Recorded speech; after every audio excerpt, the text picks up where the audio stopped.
வணக்கம். தமிழ் ஃபுட் கார்னரில் தக்காளி பிரியாணி பண்ண போகிறோம். இதனுடைய சுவையும் மனமும் ரொம்ப நல்லா இருக்கும். இப்போ இதை எப்படி பண்ணுறதுன்னு பார்க்கலாம். இது வரைக்கும் நம்ம சேனலை சப்ஸ்கிரைப் பண்ணாதவங்க சப்ஸ்கிரைப் பண்ணிவிட்டு பக்கத்தில் உள்ள பெல் பட்டனையும் கிளிக் பண்ணிக்கோங்க. இந்த கப்பில் 1 கப் பாஸ்மதி அரிசி எடுத்திருக்கேன். 200 கிராம் இருக்கும். அதை இந்த பவுலில் சேர்த்துட்டு 2 தடவை கழுவிட்டு 20 நிமிஷம் ஊற வச்சுக்கலாம். ஸ்டவ்வில் குக்கர் போட்டிருக்கேன். அதில் 1 டேபிள் ஸ்பூன் நெய், 1/2 டேபிள் ஸ்பூன் எண்ணெய். எண்ணெயும் நெய்யும் சூடாயிடுச்சு. அதில் 2 சின்ன துண்டு பட்டை, 1 நட்சத்திரப்பூ, 3 கிராம்பு, 2 ஏலக்காய், 1 பிரிஞ்சி இலை, 1/2 டீஸ்பூன் சீரகம், 1/2 டீஸ்பூன் சோம்பு எல்லாத்தையும் நல்லா பொரிய விட்டுறணும். நல்லா பொரிஞ்சிருச்சு. ஒரு பெரிய வெங்காயத்தை நல்லா கட் பண்ணி சேர்த்துருக்கேன்.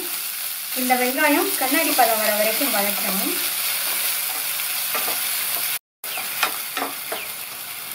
வெங்காயம் வதங்கிடுச்சு. அது கூட 1 டீஸ்பூன் இஞ்சி பூண்டு பேஸ்ட்டு, 2 கீரின பச்சை மிளகாவையும் சேர்த்து வதக்கிக்கணும். இந்த இஞ்சி பூண்டு பேஸ்ட்டோட பச்சை வாசனை போகட்டும். அடுத்து 150 கிராம் தக்காளியை பியூரியாக அரைச்சி வச்சுருக்கேன். அது அரிசி எடுத்த கப்பில் 1 கப் இருக்குது. அதையும் இதில் சேர்த்துட்டு நல்லா வதக்கிக்கணும். இந்த மாதிரி பியூரியாக அரைச்சி சேர்த்தோம்னா வேகமாகவும் வதங்கிடும். நம்மளுடைய பிரியாணியோட டேஸ்ட்டும் நல்லாயிருக்கும். இது வதங்கி கெட்டியாகி வரட்டும். சேர்த்த தக்காளி விழுது நல்லா வதங்கி கெட்டி ஆயிடுச்சு. அதில் 1/4 டீஸ்பூன் மஞ்சள் தூள், 3/4 டீஸ்பூன் தனி மிளகாத்தூள், 1 டீஸ்பூன் பிரியாணி மசாலா, இந்த சாஸுக்கு தேவையான அளவு உப்பு. இந்த பிரியாணிக்கு தேவையான அளவு 1 டீஸ்பூன் உப்பு சேர்த்துருக்கேன். இதை நல்லா கலந்து விட்டுட்டு இதனுடைய பச்சை வாசனை போகணும். அது வரையும் இருக்கட்டும். சேர்த்து மசாலாவோட பச்சை வாசனை எல்லாம் போயிடுச்சு. ஓரங்கள்லாம் நல்லா எண்ணெய் பிரிஞ்சு வந்துடுச்சு. இது கூட 2 டேபிள் ஸ்பூன் அளவுக்கு ஃப்ரெஷ்ஷான பச்சை பட்டாணி, 2 டேபிள் ஸ்பூன் அளவுக்கு கட் பண்ண கேரட்டை இந்த சைஸ்க்கு கட் பண்ணிக்கோங்க. அது கூட புதினா இலைகள், ஃப்ரெஷ்ஷான புதினா இலைகள் கட் பண்ணது 2 டேபிள் ஸ்பூன், கொத்தமல்லி இலை 1 டேபிள் ஸ்பூன். பச்சை பட்டாணி, கேரட்டு, புதினா இலைகள்லாம் சேர்த்ததுக்கப்புறமா 1 நிமிஷம் போல் இதை வதக்கி விட்டுக்கணும். இப்போ தண்ணி சேர்க்கணும். 1 கப் பாஸ்மதி அரிசிக்கு 2 கப் தண்ணி சேர்க்கணும். நான் 1 கப் தேங்காய் பாலும் 1 கப் தண்ணியும் சேர்க்க போகிறேன். நல்லா மிக்ஸ் பண்ணி விட்டுட்டு இது ஒரு கொதி வரணும். கொதி வந்துருச்சு. பாஸ்மதி அரிசியில் உள்ள தண்ணியை நல்லா வடிச்சிட்டு வச்சிருக்கேன். அதை சேர்த்துடலாம். நல்லா ஒன்று போல கலந்து விட்டுட்டு மூடி போட்டு ஸ்டீம் வந்ததுக்கு அப்புறமா வெயிட் போட்டு மீடியம் ஃப்ளேமில் 2 விசில் வரட்டும். 2 விசில் ஸ்டீம் எல்லாம் போயிடுச்சு. நல்லா கமகமன் வாசனையோட தக்காளி பிரியாணி ரெடி ஆயிடுச்சு. நல்லா கரெக்டாக வெந்திருக்கு. இதை லைட்டாக இந்த மாதிரி கரண்டி வச்சு, உடன் கரண்டி வச்சு லைட்டாக பிரட்டி விடணும். இல்லைன்னா சாதம் உடஞ்சி போயிடும்.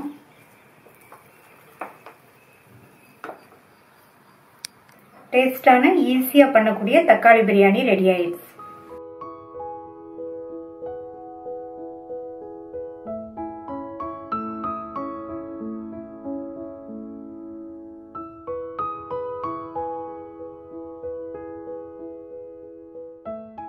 சுவையான மீல் மேக்கர் கிரேவி பண்ண போகிறோம்.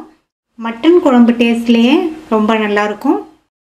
1 கப் மீல் மேக்கரை இந்த பாத்திரத்தில் சேர்த்துடலாம்.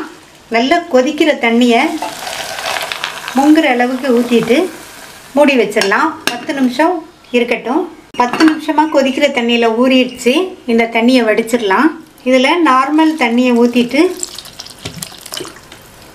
நல்லா பிழிஞ்சு எடுத்து வச்சிடலாம்.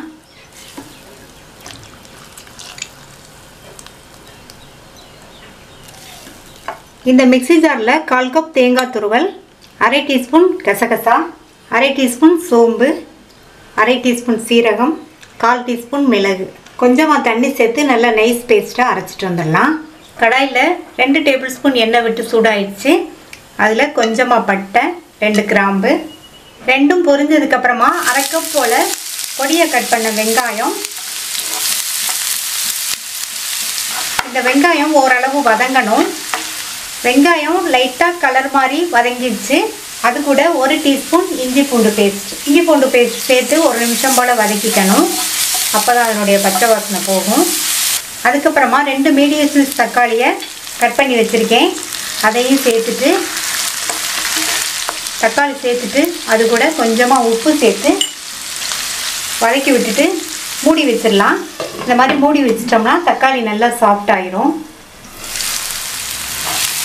தக்காளி எல்லாம் வதங்கி நல்லா மசிஞ்சிருச்சு.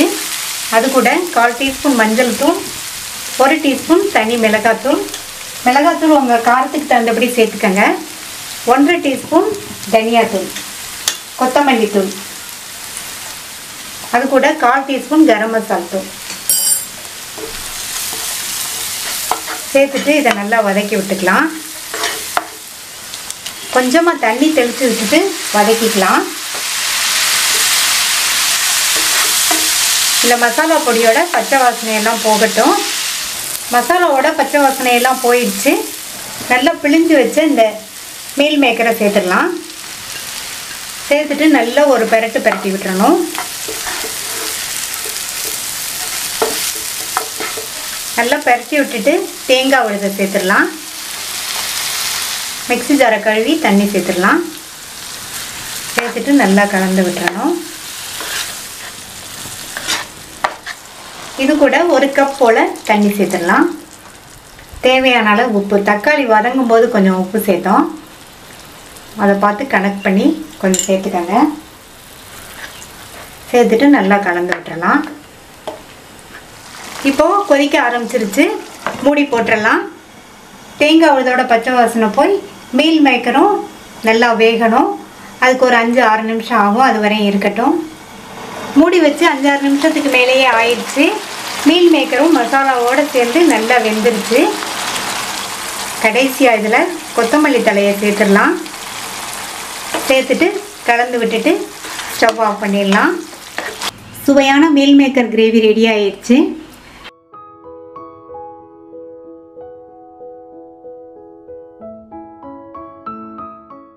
வாழைக்காய் கோலா உருண்டை பண்ண போகிறோம். இந்த ரெசிபியை ரொம்ப ஈஸியாக பண்ணிடலாம். ஒவ்வொரு வாழைக்காலையும் காம்பு பகுதியையும் நுனி பகுதியையும் கட் பண்ணி எடுத்து வச்சுருக்கேன். ஒரு கடாயில் தண்ணி விட்டு கொதிச்சிட்ருக்கு. அந்த தண்ணியில் எடுத்து வச்ச வாழைக்காயை சேர்த்துடலாம். இந்த வாழைக்காய் 3/4 பங்கு அளவுக்கு வேகணும். அது ரொம்ப முக்கியம். 3/4 பங்கு அளவுக்கு வெந்தால் தான் நம்மளுக்கு துருவுறதுக்கு நல்லா ஈஸியாக இருக்கும். வெந்துட்டு இருக்கும் போது அடிக்கடி வாழைக்காவை இந்த மாதிரி பெரட்டி விட்டுக்கிட்டிங்கன்னா தான் எல்லா சைடும் ஒன்று போல் வேகும். நான் வாழைக்காயை ஓப்பனில் வேக வைக்கிறேன். இதுக்கு பதில் நீங்கள் குக்கர்லேயும் வேக வச்சுக்கலாம். எப்படி வேக வச்சாலும் குழையாமல் 75% குக்கர் அளவுக்கு வேக வச்சுக்கோங்க. இப்போது 8 நிமிஷம் ஆச்சு. வாழைக்காய் 3/4 பங்கு அளவுக்கு வெந்திருக்கு. ஒரு கத்தியை வச்சு இப்படி குத்தி பார்த்தோம்னா லைட்டாக பதியும். இந்த மாதிரி நான் முழு வாழைக்காயாக சேர்த்துருக்கிறதுனால 8 நிமிஷம் ஆகுது. நீங்கள் சப்போஸ் வாழைக்காயை கட் பண்ணி சேர்த்திங்கன்னா 5 நிமிஷம் வேக வச்சா போதும். இப்போ இந்த வாழைக்காயை எடுத்து வெளியில் வச்சுட்டு ஆறுனதுக்கப்புறமா தோல் உரித்து வச்சிடலாம். இந்த மிக்ஸி ஜாரில் 1 டேபிள் ஸ்பூன் தேங்காய் துருவல், 1 டேபிள் ஸ்பூன் பொடியாக கட் பண்ண வெங்காயம். நான் சின்ன வெங்காயம் சேர்த்துருக்கேன். இருந்தால் சேர்த்துக்கங்க, இல்லைன்னா பெரிய வெங்காயம் சேர்த்துக்கங்க. 1 பச்சை மிளகாய், 2 கிராம்பு, 1 சின்ன துண்டு பட்டை, 1 டீஸ்பூன் சோம்பு, 1 டீஸ்பூன் சீரகம், 1 டீஸ்பூன் அளவுக்கு பொடியாக கட் பண்ண இஞ்சி துண்டு, 1 டீஸ்பூன் அளவுக்கு பொடியாக கட் பண்ண பூண்டு, 1 டீஸ்பூன் கசகசா, 2 டீஸ்பூன் அளவுக்கு பொட்டுக்கடலை இந்த அளவுக்கு சேர்த்துக்கங்க போதும். கொஞ்சமாக மஞ்சள் தூள், ஒரு 1/2 டீஸ்பூன் தனி மிளகாத்தூள் இந்த அளவு போதும். இஞ்சி பூண்டு மிளகாய் கிராம்பு எல்லாத்துலேயுமே காரம் இருக்கும். இப்போது இதை தண்ணி எதுவும் சேர்க்காமல் நல்லா நைஸாக அரைச்சிட்டு வந்துடலாம். தண்ணி சேர்க்காமல் அரைச்சாச்சு. இது கூட கொஞ்சமாக புதினாவும் கொத்தமல்லி தழையும் கட் பண்ணி வச்சுருக்கேன். இதை சேர்த்துட்டு மறுபடியும் 2 சுற்று சுற்றிட்டு வந்துடலாம். வாழைக்காயை தோல் உரித்து வச்சாச்சு. ஒவ்வொரு வாழைக்காயும் இந்த மாதிரி துருவலில் துருவிக்கலாம். துருவியாச்சு வாழைக்காவை. நீங்கள் துருவும் போது நல்லா நைஸாக உள்ள சைடாக பார்த்து துருவிக்கங்க. அப்போ தான் நல்லா இருக்கும் கரெக்டாக. துருவின வாழைக்காவை இந்த பாத்திரத்தில் சேர்த்துட்டு நல்லா ஒரு தடவை மசிச்சு விட்டுறலாம். இந்த மாதிரி நல்லா மசிச்சு விட்டுருங்க. நல்லா மசிச்சு விட்டாச்சு. இது கூட ஏற்கனவே மிக்சியில் அரைச்சி வச்சதை சேர்த்துடலாம். இதுக்கு தேவையான அளவு உப்பு சேர்த்து அது கூட ஒரு அரை ஸ்பூன் போல் எண்ணெய் சேர்த்து மறுபடியும் நல்லா ஒன்று போல் எல்லாத்தையும் சேர்த்து பிசைஞ்சிடலாம். நல்லா எல்லாம் ஒன்றா மிக்ஸ் ஆகிற மாதிரி பிசைஞ்சுக்கங்க. இதுக்கு தண்ணியே சேர்க்கக்கூடாது. ஆரம்பத்துலேருந்து நம்ம இதுக்கு தண்ணியே சேர்க்கலை. உருட்டுறதுக்கும் ஈஸியாக இருக்கும். எண்ணெயில் போட்டு எடுக்கும்போது விரியாமையும் இருக்கும், எண்ணெயை குடிக்காமையும் இருக்கும். இப்போ இதை வந்து சின்ன சின்ன உருண்டைகளாக உருட்டி வச்சிடலாம். கையில் வந்து லைட்டாக எண்ணெயை தொட்டுட்டு உள்ளங்கையிலையும் எண்ணெய் லைட்டாக தடவிக்கங்க. கொஞ்சமாக எடுத்து ஒரு பெரிய நெல்லிக்காய் சைஸ் அளவுக்கு எடுத்திருக்கேன். இதை வந்து நல்லா உள்ளங்கையில் வச்சு விரிசல் இல்லாமல் நல்லா உருட்டிக்கணும். நல்லா வழுன்னு உருட்டிக்கங்க. இந்த அளவுக்கு வந்து உருண்டைகள் இருந்தால் போதும். இதை விட பெருசாக இருந்ததுன்னா உங்களுக்கு வந்து வேகிறதுக்கு டைம் ஆகும். மேலே வெந்த மாதிரி இருக்கும், உள்ளே வந்து மாவாக இருக்கும். மறுபடியும் தேவைப்பட்டால் எண்ணெய் தொட்டுட்டு இதே மாதிரி உருட்டி உருட்டி வச்சுக்கோங்க. நல்லா கரெக்டாக, கூட கொஞ்சம் டைம் ஆனாலும் பரவாயில்ல, நல்லா உருட்டிக்கங்க. எல்லாத்தையும் இதே மாதிரி உருட்டி வச்சிடலாம். எல்லாத்தையும் நல்லா உருண்டையாக உருட்டியாச்சு. எண்ணெயில் போட்டு பொரிச்சு எடுத்துடலாம். கடாயில் எண்ணெய் விட்டு சூடாயிடுச்சு. எண்ணெய் வந்து ஓரளவு தான் சூடாகணும், ரொம்ப சூடாகக்கூடாது. நம்ம உருட்டி வச்ச உருண்டைகளை ஒவ்வொன்றா மெதுவாக எண்ணெயில் சேர்த்துடலாம்.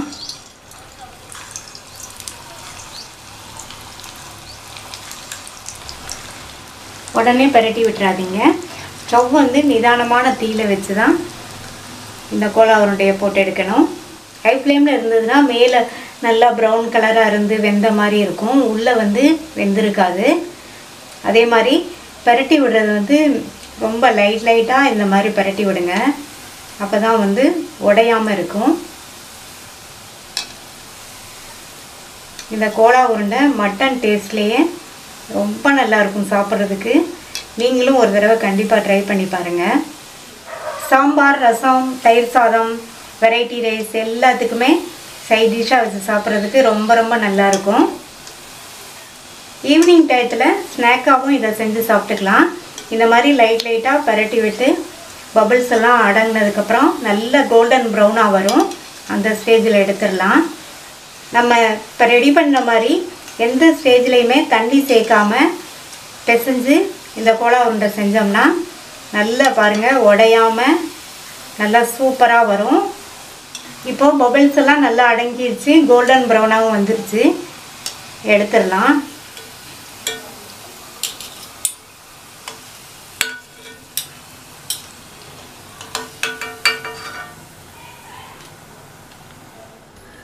எல்லா உருண்டைகளையும் போட்டு எடுத்தாச்சு. வாழைக்காய் கோலா உருண்டை ரெடி ஆயிடுச்சு. நீங்களும் ட்ரை பண்ணி பார்த்துட்டு லைக், ஷேர் அண்ட் கமெண்ட் பண்ணுங்கள். தமிழ் ஃபுட் கார்னர் சேனலுக்கு சப்ஸ்கிரைப் பண்ணுங்கள். தேங்க்யூ.